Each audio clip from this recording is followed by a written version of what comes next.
उजाले उनकी यादों की।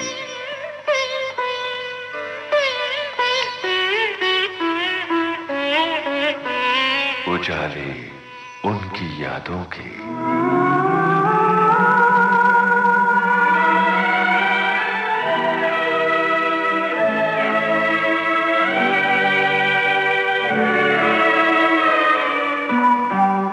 दोस्तों नमस्कार, मैं हूं आपका दोस्त यूनुस खान।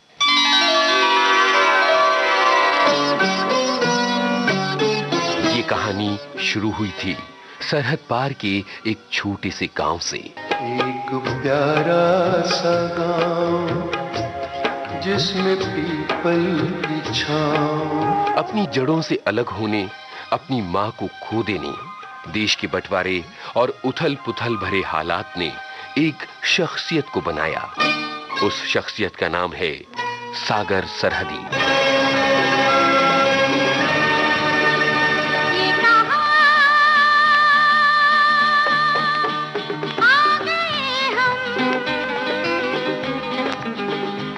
यूं ही साथ साथ चलते।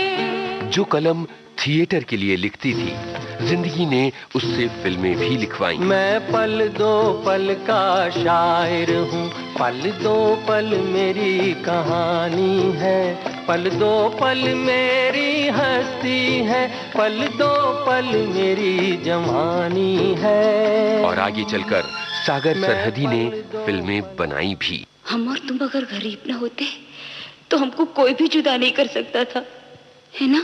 हो, फिर हमको कोई भी जुदा नहीं कर सकता था।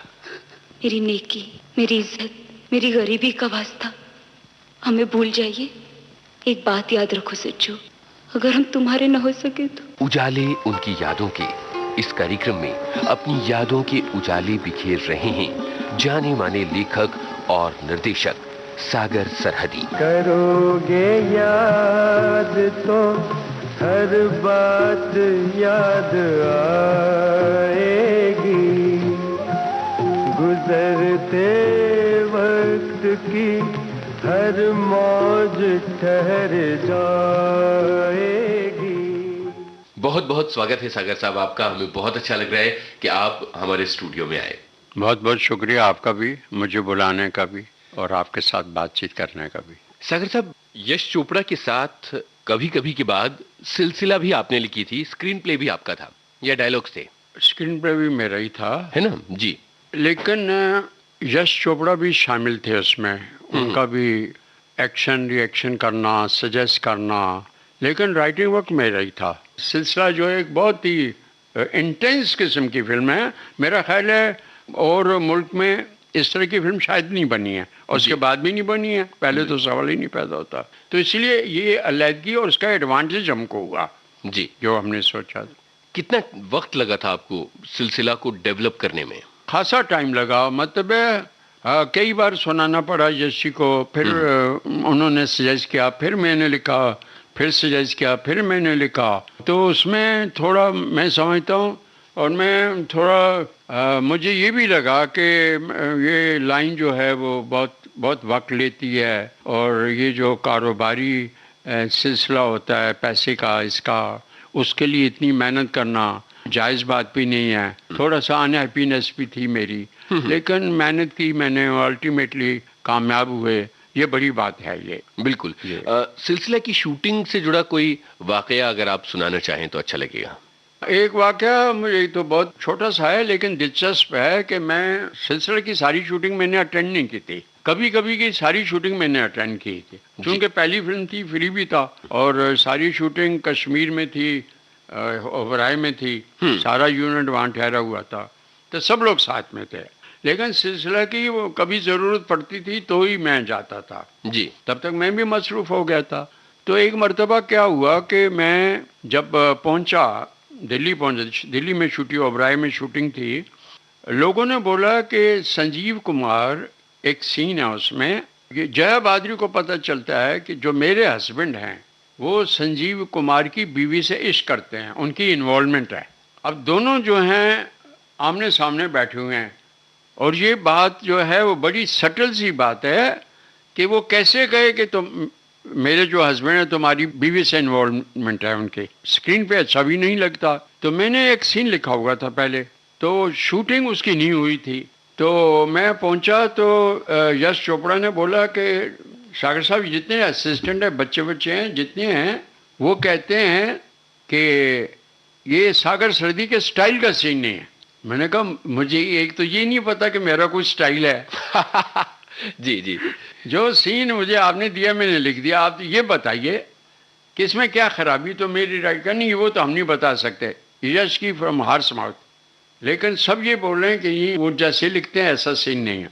बच्चे ये कह रहे हैं, मैंने बच्चों से लिखवा लो, ये बात भी हो गई, बात खत्म हो गई। मैंने कहा या तो ये एक तरीका कि सीन में क्या खराबी है मैं रीराइट करता हूँ, और जब तक आप नहीं बताएंगे मेरी समझ में नहीं आता। मैं सीन लिख चुका हूँ साहब, मैं बात खत्म होगी, ऊपर होटल में चले गए, अपने कमरे में था। तो सोने से पहले मेरे सोने से पहले या उनके भी सोने से पहले वो अपने 2-3 असिस्टेंट को लेके मेरे कमरे में आ गए और बहुत प्यार से मेरे जैसे ना पाँव, जैसे पंजाबी लोग घुटने तो पाते हैं प्यार से, यार एक ट्राई करो ना एक बार ट्राई करो। क्या बात है। बहुत अफेक्शन, बहुत प्यार, बहुत अच्छा फीलिंग देता है। तो मैंने कहा तुम मुझे अच्छा खाना खिलाओगे ये उससे भी अच्छा है और यश जी ने कहा कि मैं ऐसा खाना खिलाऊंगा आपको कभी जिंदगी में नहीं खाया होगा आपने। मैं अच्छी बातें लिखता हूँ। तो सुबह मैं बहुत जल्दी उठता हूँ, 4-5 बजे उठ जाता हूँ, चाय वाय पी के मैंने वो सीन जो था 15-20 मिनट में लिख दिया। वो सीन इमीडिएटली फोन आ गया, सीन हो गया। मैं कहा हो गया। आपको हैरानी होगी वो सीन जो है अभी जो है स्क्रीन पर, जिसमें संजीव कुमार और जया जी हैं, वो सीन जो है वो सब कमरों में गया और कहा कि सागर ने ये सीन लिखा है। क्या बात। इतनी तारीफ हुई मेरी कि हम इस नगर के राजा होते हैं और ये जिम्मेदारी होती है, ये समथिंग कि वो उस बात का जिक्र भी न करना लेकिन वो बात कहना। वाह वाह वाह वाह। ये बात जो बड़ी मुश्किल थी और मेरा ख्याल है probably one of the best scene है सिलसिला का ये। अरे बचपन में आपको आपके पापा ने कभी परियों वाली कहानी सुनाई थी? आप कौन सी कहानी की बात कर रहे हैं भाई साहब? वही राजकुमार, राजकुमारी और जादू की परी वाली कहानी। भाई साहब, सपना जब हकीकत से टकरा जाए तो जीत हकीकत की होती। लेकिन फिर भी जीने के लिए सपना बहुत जरूरी होता है। आप कहना कुछ और चाह रहे हैं। नहीं, बात तो वही पुरानी है। उस कहानी में एक दिन एक परी आई और अपने जादू के जोर से राजकुमार को उड़ा के ले गई और राजकुमारी बेचारी राजमहल में आंसू बहाती रह गई। बस यही इस बेचारी राजकुमारी की आंसू बहाने वाली बात हमें कुछ जची नहीं। इस कहानी को एक नए सिरे से लिखना चाहिए। राजकुमारी को बेबस और कमजोर नहीं होना चाहिए। तो उसे क्या करना चाहिए? उसे अपने अधिकार के लिए लड़ना चाहिए। और आप भाई साहब, आप इस परियों की कहानी में क्या कर रहे हैं? हम उस नगर के राजा हैं। रातों को भेष बदलकर हम प्रजा का हाल मालूम करते हैं, लोगों को न्याय दिलाते हैं। हम पर हर जिम्मेदारी है भाभी, नगर की, महल की, कर्तव्य की, परंपरा की, और हम परंपरा निभा रहे हैं। मैं जानती हूँ राजा बहुत शक्तिशाली है, जब चाहे अपने नगर की रक्षा कर सकता है। मैं चलती हूँ। आपने जो कहा मैं याद रखूंगी। सागर साहब, सिलसिला रिश्तों की पेचीदगी की एक बहुत ही मुकम्मल किस्म की कहानी है। एक कंप्लीट फिल्म उसको माना जाता है। इसका भी दर्जा कभी कभी की तरह एक कल्ट फिल्म का है। क्या आपको ये एहसास था जब आप इसके स्क्रीन प्ले की शुरुआत कर रहे थे कि आप एक ऐसा काम करने जा रहे हैं जो एक खास दर्जा हासिल कर लेगा? बिल्कुल नहीं था, मुझे बिल्कुल एहसास नहीं था, बल्कि मैं खुश नहीं था, अपने आप से भी खुश नहीं था। और मैंने कुछ ज़्यादा मेहनत की इसमें, या मुझसे मेहनत करवाई गई, इसका भी मुझे एहसास था। और थका हुआ था और मैं निकलना चाहता था कि मुझे लग रहा था वो सैचुरेशन पॉइंट मेरा आ गया है कि मैं अभी ये लाइन छोड़ दूं, मेरे बस की बात नहीं है। तो ये इस तरह की फिल्म निकलेगी, लोग उसको चाहेंगे, क्लासिक मानेंगे और बहुत तारीफ करेंगे, इसका मुझे बिल्कुल कतई एहसास नहीं था। मुझे थकान का एहसास था पूरी पिक्चर में लिखते हुए, मेहनत करते हुए, लेकिन मुझे सारी फैसिलिटीज थी जिस तरह की किसी राइटर को मिलती हैं, वो मैं लिखता रहा, मेहनत करता रहा। जिम्मेदारी थी, फिल्म लिखनी थी, असाइनमेंट ले चुका था, अच्छी फिल्म लिखनी थी, मेहनत करनी थी, की भी 2-2 मरतबा शायद सीन लिखे, कभी 3 मरतबा लिखे, लेकिन लिखे। इतनी मेहनत मैंने कभी कभी में नहीं की थी। और कभी कभी थोड़ी फैली हुई पिक्चर है, थोड़ी बेतरतीब भी है। क्लाइमेक्स लोग बोलते हैं, शशि कपूर कहते थे कि सर्कस है क्लाइमेक्स जो है कभी कभी का, लेकिन इसमें ऐसी कोई बात नहीं थी। और बहुत मेहनत करके, बहुत जी जान लगा के लिखी गई और मुकम्मल होगी, लोगों को अच्छी लगेगी, इसका बिल्कुल मुझे एहसास नहीं था। लेकिन जब कभी कभी के बाद सिलसिला इतनी बड़ी फिल्म बन गई, इतनी कामयाब, और लोगों ने उसको रियल लाइफ से जोड़ा, एक खास पैमाना जो फिल्म का है वो हासिल हुआ, आपको क्या लगता है, क्या एहसासात उस वक्त आपके अंदर थे? क्योंकि ये कभी कभी से ज्यादा बड़ी कामयाबी थी और कहीं ना कहीं कामयाबी थोड़ा सा आपको डराती है। शुरू में नहीं थी इसमें, जब पिक्चर रिलीज हुई थी, बल्कि जावेद अख्तर साहब ने जब उन्होंने फिल्म देखी तो उन्होंने कहा सागर साहब मज़ा नहीं आया। जावेद अख्तर ने सीधे कह दिया मज़ा नहीं आया सागर साहब। तो मैंने कहा इसका जवाब तो मेरे पास नहीं है। आपको एक फिल्म अच्छी नहीं लगी है तो मैं क्या रीज़न दूं आपको? नहीं, मैं बोलूं कि नहीं बहुत अच्छी है। मैंने कहा मुझसे जो हो सका कर लिया वो बात। तो शुरू में उसका रिएक्शन जो था वो बहुत स्लो था उसका, लेकिन इस तरह की फिल्में जो हैं वो धीरे धीरे उसका असर जो है लोगों में पैदा है। दूसरा, ये इस तरह की फिल्म पहले कभी आई नहीं है, इस तरह की फिल्म उसके बाद में कभी नहीं आई। तो एक यूनिक, और कास्टिंग बहुत फैंटास्टिक हो गई, एक ऐसी कॉम्बिनेशन। अमिताभ बच्चन साहब और रेखा का जो रिलेशनशिप है, बाद में लोगों को भी शायद वो पता चला, दोबारा लोगों ने देखी होगी, सराहा होगा या नहीं होगा। तो कुछ एलिमेंट ऐसे पहले, बीच के, बाद में कुछ ऐसे मिले कि उस तरह की फिल्म नहीं बनेगी अब, ये भी बात है। तो एक यूनिक सिचुएशन को लेके एक फिल्म जो बनी, और फिर जब धीरे धीरे कहते हैं शराब चढ़ती है तो लोगों के जहन में बाद में मैच्योर फिल्म उनका पसंद करना, उनका ये करना। और मुझे इसका बिल्कुल अंदाज़ा नहीं था और ये कि इतनी कामयाब होगी, इतनी मैच्योर होगी और इसको क्लासिक माना जाएगा, ये बहुत बात की बात हुई। सागर साहब, एक गाना सुन लिया जाए फिल्म सिलसिला का, आपकी पसंद का। मेरा ख्याल है जावेद साहब का वो गाना है जो देखा एक ख्वाब। तो ये सिलसिले हुए, मैंने सुना भी है, पॉपुलर भी है जी। सुनते हैं, ये शिवहरी का संगीत था इस फिल्म में।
ख्वाब तो ये सिलसिले हुए, दूर तक निगाह में है गुल खिले हुए। देखा एक ख्वाब तो ये सिलसिले हुए, दूर तक निगाह में है गुल खिले हुए। ये गिला है आपकी निगाहों से, फूल भी हो दरमिया तो फासले हुए। देखा एक ख्वाब तो ये सिलसिले हुए, दूर तक निगाह में है गुल खिले हुए।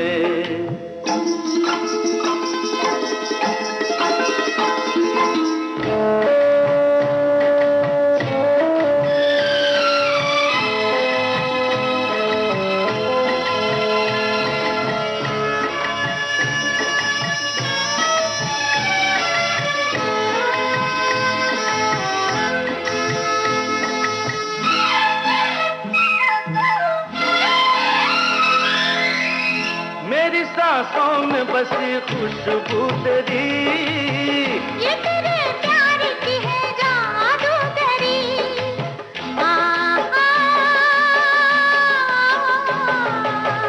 तेरी आवाज है हवाओं में, प्यार का रंग है फिजाओं में। धड़कनों में तेरे गीत है मिले हुए। क्या कहूँ कि शर्म से है लब सिले हुए। देखा एक ख्वाब तो ये सिलसिले हुए, फूल भी हो दरमिया तो फासले हुए।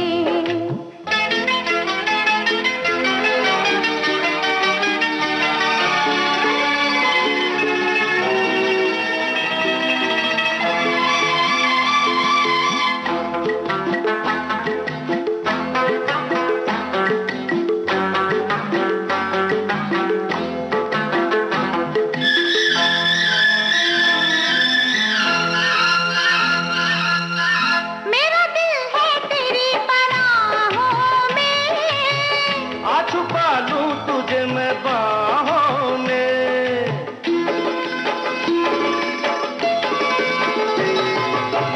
तेरी तस्वीर है निगाहों में। दूर तक रोशनी है राहों में। चल अगर न रोशनी के काफिले हुए। प्यार के हजार दीप हैं जले हुए। देखा एक ख्वाब तो ये सिलसिले हुए, दूर तक निगाह में है गुल खिले हुए। ये गिला है आपकी निगाहों से, फूल भी हो दरमिया तो फासले हुए। देखा एक ख्वाब तो ये सिलसिले हुए, दूर तक निगाह में है गुल खिले हुए।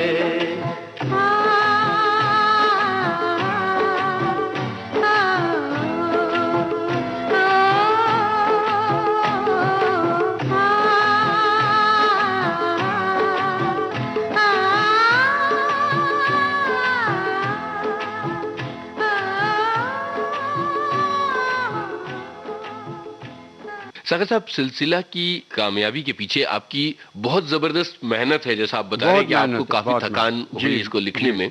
इसकी कामयाबी का एहसास आपके लिए कितना मायने रखता है? मैं आपको बताऊं कि फिल्म राइटिंग को बहुत अहमियत नहीं दी है मैंने अपनी ज़िंदगी में।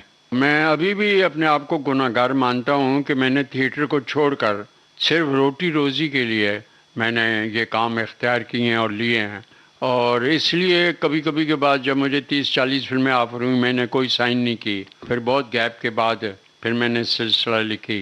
खुश होता है आदमी कि आपकी फिल्म पसंद की गई है, लेकिन बहुत मुतमईन खुद से नहीं हूँ क्यों लिखी है। और इतनी मेहनत अगर आप करते हैं तो आप एक किताब लिखते हैं, एक प्ले लिखता है, सारी उम्र रहता है वो, उसकी वैल्यू ज़्यादा होती है एक किताब की, एक प्ले की।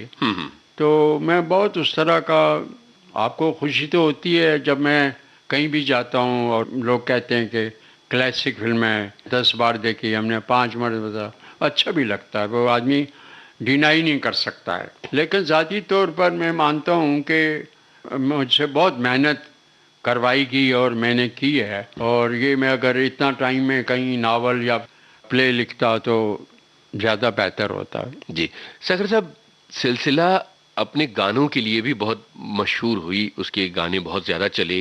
होली का एक गाना जो सिलसिला फिल्म में था वो खूब चला। हाँ, वो तो मैं समझता हूँ कि वो वाकई 2-3 शायरों का नाम है, सबके ने बहुत कंट्रीब्यूशन की है उसमें। होली का है जो बच्चन जी ने लिखा है। बच्चन जी का है। फिर उसमें जो लफ्ज़ बोले जाते हैं नज्म के तौर पर वो जावेद साहब के हैं। इस तरह की बहुत शानदार आला पैमाने की शायरी उसमें इस्तेमाल हुई है और वो कबूल की गई और वो बेहद पसंद की गई है, तो वो इसलिए पॉपुलर भी बहुत हुए हैं बाद में, बच्चे भी बहुत हैं।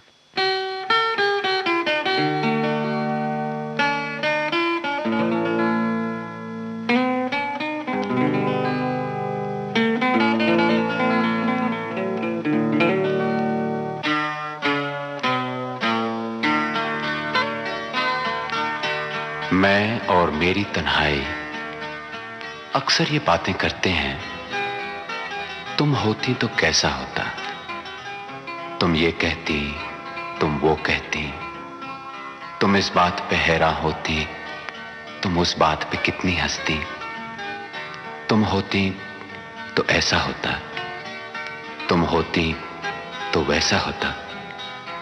मैं और मेरी तन्हाई अक्सर ये बातें करते हैं।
रात है, ये तुम्हारी जुल्फें खुली हुई हैं, है चांदनी या तुम्हारी नजरों से मेरी रातें धुली हुई हैं। ये चांद है या तुम्हारा कंगन, सितारे हैं या तुम्हारा आंचल, हवा का झोंका है या तुम्हारे बदन की खुशबू, ये पत्तियों की है सरसराहट कि तुमने चुपके से कुछ कहा है। ये सोचता हूं मैं कब से गुमसुम कि जबकि मुझको भी ये खबर है कि तुम नहीं हो, कहीं नहीं हो, मगर ये दिल है कि कह रहा है कि तुम यहीं हो, यहीं कहीं हो।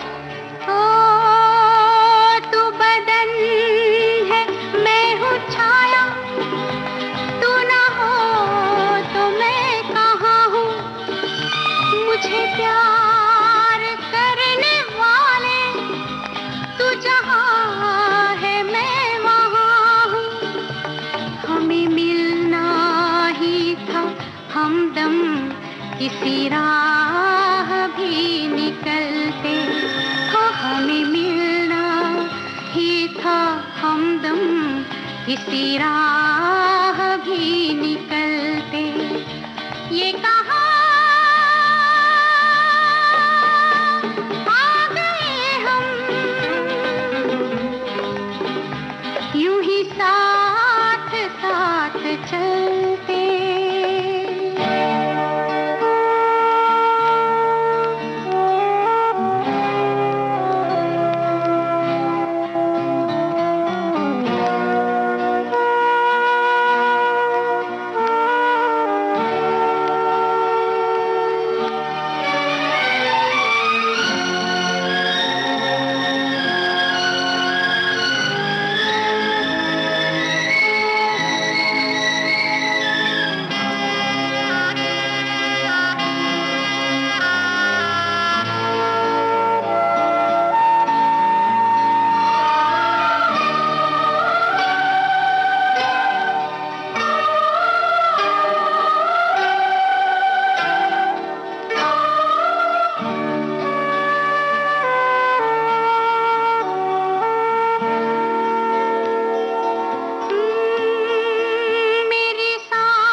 मजबूर ये हालात इधर भी है उधर भी, तन्हाई की एक रात इधर भी है उधर भी। कहने को बहुत कुछ है मगर किससे कहें हम? कब तक यूं ही खामोश रहें और सहें हम? दिल कहता है दुनिया की हर एक रस्म उठा दें, दीवार जो हम दोनों में है आज गिरा दें। क्यों दिल में सुलगते रहें, लोगों को बता दें, हां हमको मोहब्बत है, मोहब्बत है, मोहब्बत। अब दिल में यही बात इधर भी है उधर भी। ये कहा आ गए हम, यूं ही साथ साथ चलते। ये कहा आ गए हम, ये कहा आ गए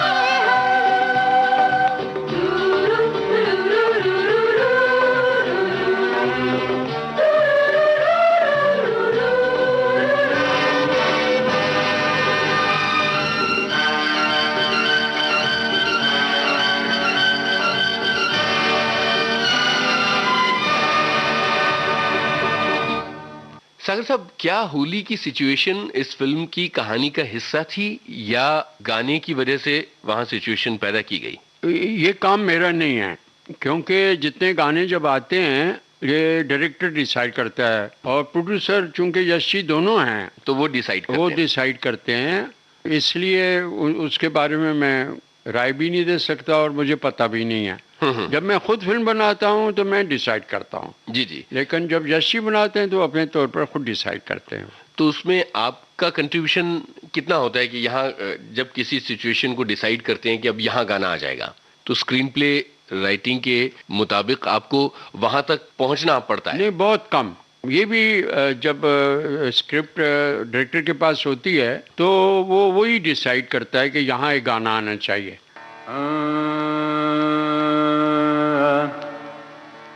रंग बरसे भीगे चुनर वाली, रंग बरसे और खीने मारी पिचकारी तोरी भीगी अंगिया। ओ रंग रसिया हो।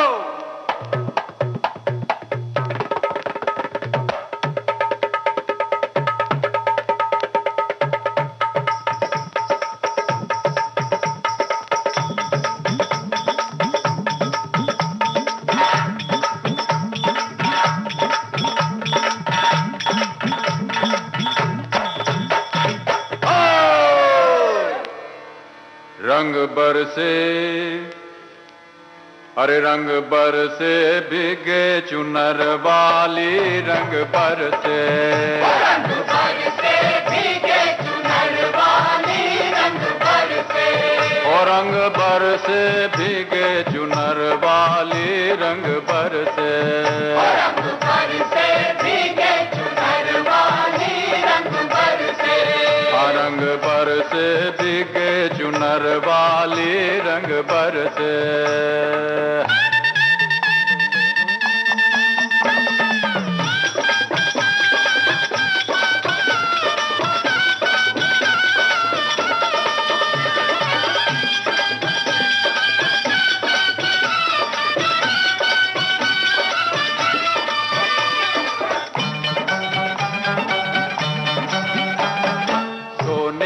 थारी में ज्यों ना परोसा, सोने की थारी में ज्यों ना परोसा, अरे सोने की थारी में, हाँ सोने की थारी में ज्यों ना परोसा, अरे खाए गोरी का यार बलम तरसे, रंग बरसे, ओ रंग बरसे भीगे चुनर वाली, रंग बरसे, रंग बरसे भीगे चुनर वाली, रंग बरसे, रंग बरसे भीगे चुनर वाली,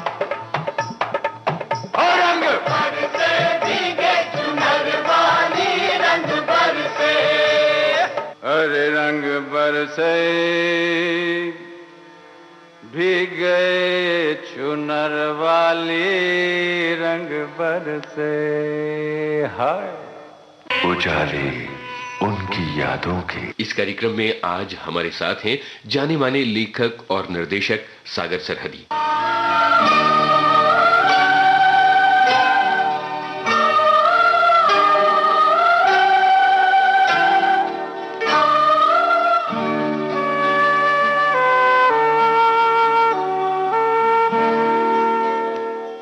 सिलसिला के वो कौन से और सीन हैं, आपने एक दो सीन की चर्चा की जिनका बहुत ज्यादा इम्पैक्ट है और जनता से जिनकी काफी तारीफ आपको मिली है? मेरा ख्याल है अमिताभ साहब कभी कभी जब बाहर कहीं जिक्र करते हैं तो वो डायलॉग भी सुनाते हैं जी। तो वो सीन है जब जया जी को वो एक्सप्लेन करते हैं अपने बारे में कि मेरा इश्क कैसे हुआ, और वो जो टोटलिटी में है वो सीन इन्वॉल्वमेंट के साथ वो अपना बयान देते हैं, जस्टिफाई करते हैं, वो उसको वो भी मानते हैं और लोग बहुत मानते हैं। जी जी। मेरे लिए तो मुनासिब है। मेरे लिए कहानी के हर स्क्रिप्ट का हर सीन जो होता है वो इम्पोर्टेंट होता है, लेकिन उसका रिपरकशन जो रिएक्शन जो है वो उस सीन का बहुत मानते हैं लोग। अमिताभ साहब का बोलना, उनका जस्टिफाई करना उनके जया जी के सामने, लोगों ने इसे बहुत कबूल किया है और अमिताभ साहब कई बार लोगों को सुना चुके हैं बिल्कुल ऑडियंस को। तो हम भी सुनाते हैं अपने श्रोताओं को सिलसिला फिल्म का ये सीन। जी। कहीं बाहर जा रहे हैं आप? शिमला। कब लौटेंगे? कह नहीं सकता। मैं आपसे एक बात कहना चाहती थी। तुमने बहुत मुनासिब वक्त चुना है शोभा। कई दिनों से मैं भी ये सोच रहा था कि किसी बात को टालने से बात टलती नहीं। कौन सी बात? तुम्हारी और अपनी बात। बैठो। देखो शोभा, हर रिश्ता कहीं ना कहीं जाकर अपनी गर्मी, अपनी चाहत खो देता है, और फिर वो रिश्ता जिसकी बुनियाद समझौते पे हो, वो रिश्ता ना रहकर एक बंधन बन जाता है। तुम्हारा शक पे बुनियाद नहीं है शो। मैं चांदनी से मोहब्बत करता हूं।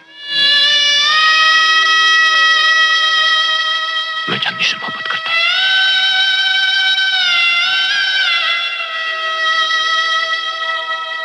शोभा, मैं तुम्हें किसी बात का दोष नहीं देना चाहता।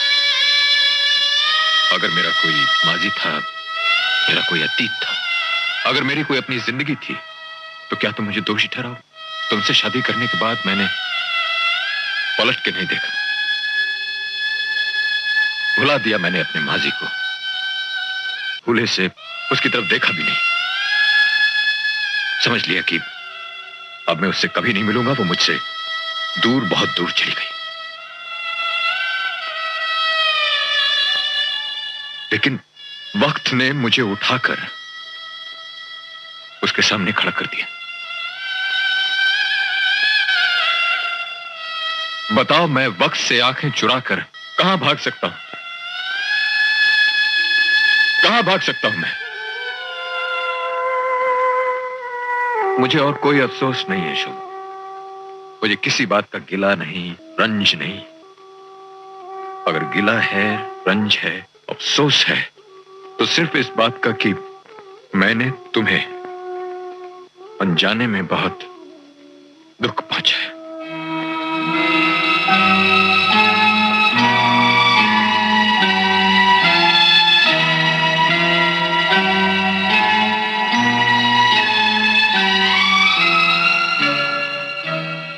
तुम मुझसे कुछ कहना चाहती थी ना? सोच रही कह सकूंगी या नहीं। जिस मोड़ पर छोड़कर जा रहा है वहां से कहां जाओ। जिस रिश्ते को आप बंधन समझ रहे हैं वो मेरी जिंदगी का सहारा है, धर्म है, प्यार है। आपने अपने भाई का कर्तव्य निभाया, मेरी गृहस्थी में आए, इस नाते मैं आपकी पत्नी हुई। आपकी आहुति बहुत अच्छी लगी मुझे। अच्छा लगा आपने जिस तरह मेरा ख्याल रखा, मुझे आसरा दिया, अपना कर्तव्य निभाया और धीरे धीरे मैं आपको अपना मानने लगी, आपसे प्यार करने लगी। मैं भी किसी से प्यार करती थी, लेकिन आज मैं आपसे प्यार करती हूँ। वो थे, आप हैं। आज यही सच्चाई है। कैसे इसे झुटलाएंगे आप?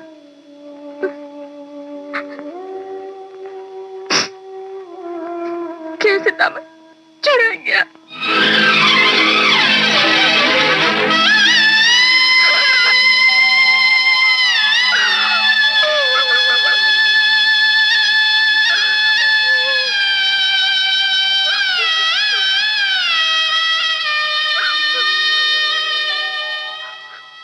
सागर साहब, बात तो हालांकि सिलसिला की चल रही है, लेकिन मुझे याद आया कि फिल्म कभी कभी के लिए आपको डायलॉग लिखने का फिल्म फेयर अवार्ड मिला था, बेस्ट डायलॉग का फिल्म फेयर अवार्ड। जी जी। वो अवार्ड लेते हुए कैसा महसूस हुआ था? पहला था, इसलिए बहुत खुशी हुई और मुतमईन हुआ। और कभी कभी को लेके ये अजीब वाक़या है कि मुझे लिखते हुए भी अच्छा लगता था। जी जी। बड़े फ्लो में, बड़े उस तरह मैंने पार्टिसिपेशन भी की, सेट पे जाता था, सब लोग, वहीदा जी, राखी, अमिताभ बच्चन साहब, ये वो, चाय पीना, कॉफ़ी पीना, पार्टिसिपेशन करना, लिखना, तो वो सारा इंजॉयबल किस्म का, चूँकि प्रोजेक्ट पहला प्रोजेक्ट था, राइट, तो वो अच्छा लगता था, हर चीज़ अच्छी लगती थी। स्टार्स के साथ बैठना, उनके साथ खाना खाना, उस पूरा प्रोसेस में मैंने बहुत इंजॉय किया, जो बाद में धीरे धीरे मैं समझता हूँ सिलसिला में शायद ऐसा नहीं हुआ या कम हुआ। जी जी जी। तो इसको क्या माने, ये किसी तरह के कोई मतभेद थे या आपको फिल्म लिखने की आदत पड़ती जा रही थी इसलिए एंजॉयमेंट थोड़ा कम हो रहा था? मैं रियलाइज करने लगा, एक तो ये शुरू में तो एक एक्साइटमेंट, एक बड़ा जॉब मिला है, तो और बहुत प्यार से, बहुत इंटेंसिटी से, बहुत लगाव के साथ मैंने लिखा है, फिर वो कबूल हुआ है, फिर वो सुपर हिट हुआ। ये सारी बातें एक एंटिटी बन के आपके सामने आती हैं कि आपको एक फिल्म मिली है, एक बड़ी फिल्म ले ली है, आपने वो अच्छी लिखी है और वो बेहद कामयाब हुआ, पॉपुलर हो गई पिक्चर। तो ये सिलसिला जो है, ये बात जो है, वो बाद में मुझे इतना अच्छा कभी भी नहीं लगा और मेरे अंदर एक रेजिस्टेंस धीरे धीरे डेवलप होने लगी कि मैं किस लाइन में आ गया हूँ। और मैं अच्छा प्ले राइट था, अच्छा शॉर्ट स्टोरी राइटर था, फिल्मी सा हो गया हूँ, ये तो अंदर से नाखुशी बढ़ती गई।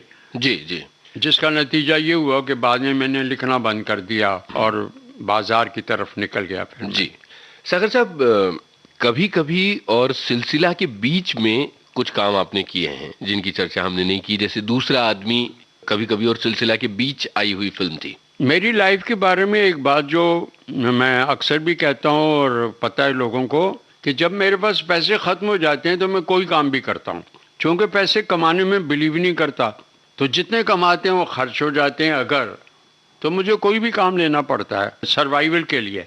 तो इसलिए मैंने कई बार ऐसा किया है कि मैंने फिल्में लिखी हैं, जैसे इनकार फिल्म। जी, ये कभी कभी और सिलसिला के बीच में आई हुई फिल्म थी। चूँकि पैसे नहीं हैं, कार है, ड्राइवर है, ऑफिस भी ले लिया था, वो ज़रूरतें थोड़ी सी जो नॉर्मल भी जो होती थी वो भी काफ़ी होती हैं, मेंटेनेंस होती है, तनख्वाहें देते हैं, कुक होता है घर में तो उसको पेमेंट करते हैं, तो एक आध जॉब आपको करना पड़ता है और करना चाहिए, नहीं तो सरवाइव नहीं कर सकते हैं। सही। तो इसलिए बीच बीच में यहाँ वहाँ, फिर प्रोड्यूसर अच्छा हो, कुछ लोग अच्छे हों जो प्यार से, सीपी साहब थे, NC साहब, उन्होंने मुझे बुलाया था और मेरी पिक्चर वो भी गोल्डन जुबली हुई थी। इनकार आपके मिजाज की फिल्म नहीं थी, काफी फिल्मी टाइप की फिल्म थी। हाँ नहीं थी, लेकिन वही एक प्रोफेशनल जॉब के तौर पर आप कितना अच्छा कर सकते हैं। मेरा ख्याल है उसका जो बेसिक आइडिया कोई जापानीज पिक्चर थी, कोई जापानीज पिक्चर का कोई हमें हाई एंड लो करके शायद, अच्छा शायद ऐसी मुझे याद पड़ रहा है, वो फिल्म हमको दिखाई गई या स्क्रिप्ट दी गई, तो उसमें कुछ बातें थी और एक काम करने की जो एक डिसिप्लिन होता है, कबूल करने का, ड्यूटी देनी पड़ती है, अच्छा करने की काम। जब अभी कोई आपको भी काम मिलेगा तो आप कोशिश ये होगी कि अच्छी तरह हो। बिल्कुल। तो इस चीज़ों को लेके वो फिल्म जो है वो बुनियादी आइडिया भी बहुत अच्छा था उस तरह। तो लेकिन वो फिल्म इतनी हिट होगी ये भी इसका अंदाजा नहीं था कि वो गोल्डन जुबली होगी। और ये बिल्कुल। लेकिन अब अगर आप वो फिल्म देखते हैं तो आपको किस तरह के ख्यालात आपके जहन में आते हैं? मुश्किल है। अब तो मेरी अप्रिसिएशन मतलब ये है कि अगर अच्छा लिखा हुआ है और अच्छी परफॉर्मेंस है और फिल्म चली हुई है तो आप बुरा नहीं मानते। लेकिन दोबारा ऐसी फिल्म कोई मिलेगी तो शायद नहीं। चलिए इसी बात पर इनकार का गाना सुना जाए। कुछ अच्छे गाने थे इस फिल्म में।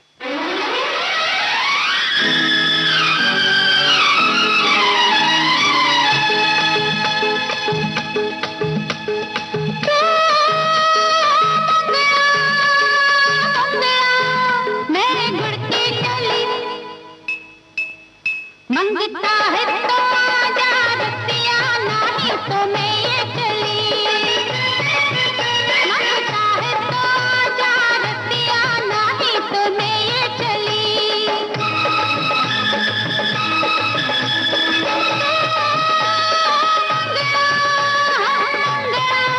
मैं गुड़ की चली, मंगता है तो आजा रतिया, नहीं तो मैं ये चली।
सागर साहब, इसी दौर की दूसरी फिल्म थी दूसरा आदमी, इसके बारे में बताइए। दूसरा आदमी कई लोगों ने कहा है कि वो सिलसिला और कभी कभी से बेटर फिल्म है। एक साहब मुझे लुधियाना में मिले थे, साइकोलॉजी के प्रोफेसर थे वो, तो उन्होंने बोला मैंने वो फिल्म 9 बार देखी है। प्रोफेसर, क्या बात है। लेकिन कुछ एलिमेंट, कल परसों रमेश साहब, उनकी पहली फिल्म थी मेरे भतीजे हैं कि उन्होंने, रमेश तलवार, वो उतनी पॉपुलर नहीं हुई जितनी कभी कभी यह सिलसिला हुई है। इसकी क्या वजह आपको लगती है? उसकी एक वजह तो ये है कि उसका जो थॉट था वो साइकोलॉजिकल था, वो मुश्किल था कि राखी जो हैं वो ऋषि कपूर में शशि कपूर की इमेज देखती हैं। बिल्कुल। तो ये समझ जो है आम आदमी के कभी कभी बस की बात नहीं होती, थोड़ा सा पेचीदा हो, थोड़ा सा पेचीदा, नफ्सियाती है, साइकोलॉजिकल है। और दूसरा एक बात जो मैं अभी महसूस करता हूँ वो ये था कि जब हम फिल्म प्लान कर रहे थे, वो जो परीक्षित साहनी और उनके सामने वो जो हीरोइन थी, जब फिल्म डिजाइन की गई थी तो यश ने हमें बताया था कि हम लोग गेस्ट रोल के लिए अमिताभ बच्चन साहब को रिक्वेस्ट करेंगे। तो मेरी जितनी पंक्चुएशन थी, लबो लहजा था, तो वो मैंने अमिताभ बच्चन के लिए लिखा था। प्रीशियस साहब अच्छे बुरे एक्टर हैं, मैं उसको डिस्कस नहीं कर रहा हूँ। मैं ये डिस्कस कर रहा हूँ कि मुझे पता है, मैं अमिताभ साहब के साथ उनको लबो लहजा मुझे पता है, जी जी, उनके पासेस मुझे पता है, 2 फिल्में मैं कर चुका हूँ। तो मैंने उस हिसाब से लिखा था। बहुत ही सटल किस्म की रिलेशनशिप थी, साइलेंट लवर थे वो। तो वो जो रोल जो था उनको, मतलब है पता नहीं क्यों नहीं, बाद में उनका मन बदल गया या क्या हुआ, या रिक्वेस्ट भी नहीं की, पता भी नहीं चला। लेकिन बाद में वो रोल किया नहीं, जो साइलेंट लवर जो राखी के थे। तो उसके जितने सीन्स हैं, जो दर्जा, जो इंटेंसिटी थी, वो मुझे लगा कम है उसमें। आप तो, खुश नहीं थे? हाँ, ये दोनों चीज़ें जो हैं मैं समझता हूँ। एक ये कि आइडिया ज़रा मुश्किल है, आम आदमी उसको शायद अप्रिशिएट नहीं कर पाया, बेसिकली साइकोलॉजिकल आइडिया है। दूसरा कि ये कास्टिंग जो है, ये कास्टिंग मैं समझता हूँ थोड़ी कम हुई है, ये इसकी वजह से। तो ये 2 रीज़न तो मुझे बिल्कुल क्लियर मालूम है कि पिक्चर कम क्यों चली है। जी, ये फिल्म आपके भतीजे जो हैं रमेश तलवार, उन्होंने डायरेक्ट की थी और एक तरह से फिल्म की दुनिया में उनका पहला कदम था ये, दूसरा आदमी। जी, ये आपके लिए कितना महत्वपूर्ण था कि आपकी फैमिली का एक दूसरा सदस्य फिल्मी दुनिया में कदम रख रहा है? क्योंकि रमेश साहब एक तो ड्रामा डायरेक्ट करते रहे हैं, इप्टा से जुड़े रहे हैं, इप्टा के जुड़े रहे हैं, फिर वो एक्टर भी रहे हैं। बिल्कुल, हाँ, बचपन से एक्टिंग वक्टिंग करते रहे, फिर मैं उनको जानता भी हूँ। और मेरे भतीजे भी हैं, सगे भतीजे हैं, और मैं उनको कैसे बड़े हुए हैं वो भी जानता हूँ। और बेहद हार्ड वर्किंग है वो, ये उनकी खूबी है। और पहले एक प्रोजेक्ट लिखना था तो मुझे बेहद अच्छा लग रहा था कि मैं ये काम जो है, इनका कैरियर, बच्चा है वो, पहली फिल्म है, तो ये करेंगे तो अच्छा करेंगे। और इंटेलिजेंट हैं, क्योंकि बैकग्राउंड बहुत अच्छा है। ये हमें उम्मीद थी कि अच्छी फिल्म बनाएंगे। तो बड़े पुरजोश तरीके से मान के चले थे हम लोग कि फिल्म हमारी अच्छी बनेगी। बस वही बात है, जो इतनी पॉपुलर जो होनी चाहिए थी, वो इन कंपैरिजन टू कभी कभी और सिलसिला उतनी नहीं हुई। लेकिन रमेश साहब की तारीफ बहुत हुई है, जिस तरह उन्होंने हैंडल किया है सबको। इस फिल्म का गाना सुन लिया जाए, इसमें कुछ बहुत ही बढ़िया तो वो बहुत ही मशहूर है, जब वो राखी और ऋषि कपूर का गाना है, क्या मौसम है दीवाने दिल।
ये क्या कम है,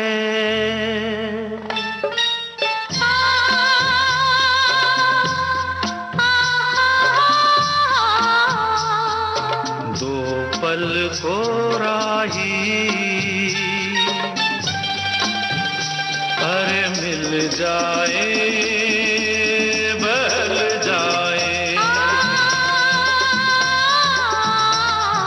चल कहीं दूर निकल जाए।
एक गाना और बहुत पॉपुलर है, आओ मनाएं जश्न। हाँ, आओ मनाएं जश्न मोहब्बत, जाम उठाएं जाम उठाएं जाम के साथ। क्या बात है, हाँ बढ़िया गाना, बहुत गजब का गाना है। सुनते। हाँ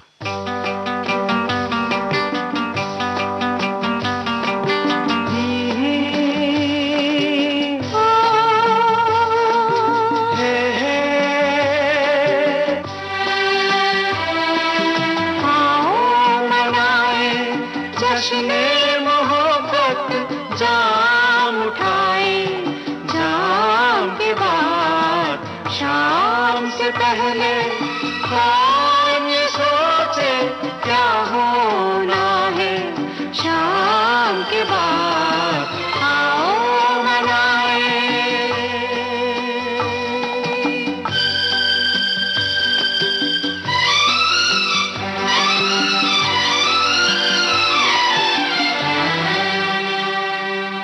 हमारी तमन्ना तुम्हें प्यार करना, हमें और करना क्या, हमें और करना क्या। मोहब्बत में रुसवा हुए भी तो क्या है, दुनिया से डरना क्या। आगे कोई इल्जाम नहीं है, चाहत के इल्जाम के बाद आओ मनाए जश्न मोहब्बत, जाम उठाए जाम के बाद आओ मनाए।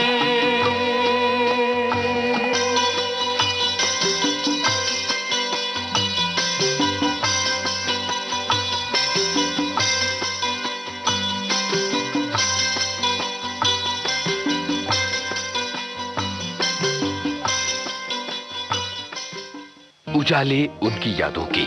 इस कार्यक्रम में अपनी यादों के उजाले बिखेर रहे हैं जाने माने लेखक और निर्देशक सागर सरहदी। इनसे बातचीत की है आपके इस दोस्त यूनुस खान ने। रिकॉर्डिंग इंजीनियर विनायक तटवलकर,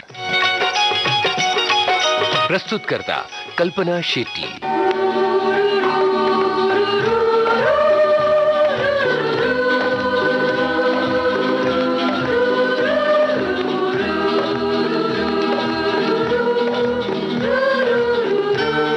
सरहदी की यादों के उजाले अगले हफ्ते जारी रहेंगे।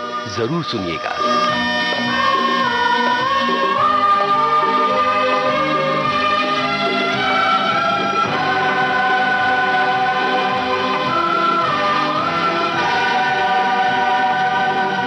उजाले उनकी यादों के।